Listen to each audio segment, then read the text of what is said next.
Hello friends, welcome back. अगर आप हैं बिहार में नियोजित शिक्षक और बनना चाहते हैं राज्यकर्मी, तो आप लोगों को एक एग्जामिनेशन से गुजरना होगा, जिस एग्जामिनेशन का नाम है सक्षमता परीक्षा।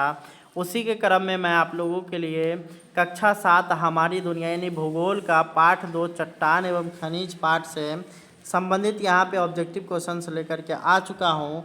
इस वीडियो में हम लोग एक पीडीएफ का जिक्र कर रहे हैं। अगर आप लोग को वो पीडीएफ लेना है तो आप लोग डिस्क्रिप्शन बॉक्स को चेक करिए, वहाँ पे एक नंबर मिलेगा 97 094 72 735। इस नंबर पे आप लोग कांटेक्ट कर करके पीडीएफ प्राप्त कर सकते हैं। और आप सभी का जो है वहाँ से जितना भी पीडीएफ छूट गया है वो सभी का सभी मिल जाएगा। और साथ ही साथ आप लोग को एग्ज़ामिनेशन तक लगातार डेली 4 पीडीएफ मिलता रहेगा, और इसके लिए आप लोग से दोबारा चार्ज नहीं लिया जाएगा। तो चलिए हम लोग इस वीडियो में आगे बढ़ते हैं और शुरू करते हैं इस वीडियो को। इसका जो है हम लोग पहला क्वेश्चन देखेंगे, वो क्या बोलता है कि चट्टानें मुख्यतः कितने प्रकार की होती हैं। तो अगर बात करिएगा चट्टानों कितने प्रकार के होते हैं, तो चट्टानें मुख्यतः 3 प्रकार के होते हैं। यहाँ पे 3 आप लोग का आंसर लिखा गया है। उसके बाद अगला आता है कि चट्टानों के मुख्य प्रकार कौन कौन से हैं। तो चट्टानों के जो मुख्य प्रकार 3 प्रकार के हैं, आग्नेय हैं, अवसादी हैं और रूपांतरित हैं। ये 3 प्रकार के जो है चट्टान आप लोग के धरती पर मौजूद है। अगला यहाँ पर सवाल आता है कि पिघला हुआ पदार्थ पृथ्वी के अंदर से धरातल पर आने के क्रम में धरातल पर या धरातल के नीचे जम जाता है, तो उसे किस प्रकार का चट्टान कहते हैं।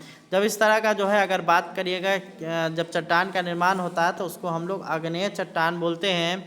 और उसके बाद अगला यहाँ पर सवाल आता है कि पृथ्वी के अंदर जमे आग्नेय चट्टान के रबे बड़े होते हैं, इसका उदाहरण क्या है। तो इसका उदाहरण है आप लोग का ग्रेनाइट। अगला हम लोग सवाल देखेंगे, तो पृथ्वी के ऊपर आग्नेय चट्टानें जल्दी ही रबे महीन होते हैं, जैसे में आपका हो गया बेसाल्ट एवं ऑब्सीडियन।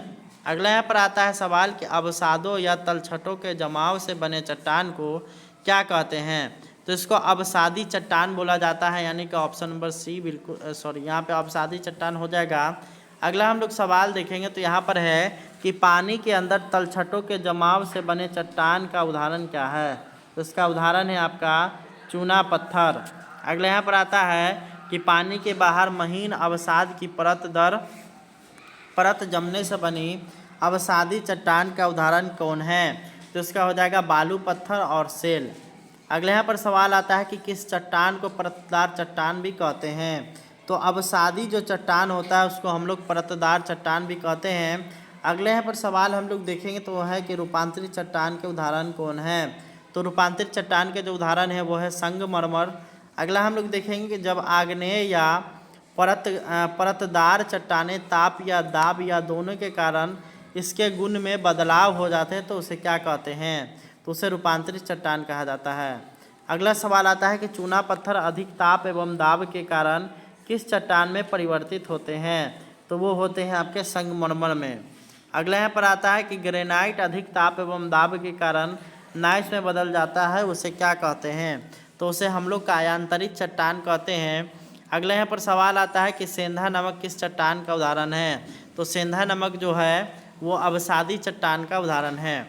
अगला यहाँ पर सवाल है अत्यधिक, उसके बाद खाली स्थान है एवं है, फिर खाली स्थान के कारण चट्टानों के लक्षण बदलते हैं। तो अत्यधिक यहाँ पे हो जाएगा ताप और यहाँ पे हो जाएगा दाब के कारण चट्टानों के लक्षण बदलते हैं। तो इस तरह से यह वीडियो यहीं पे ख़त्म होता है।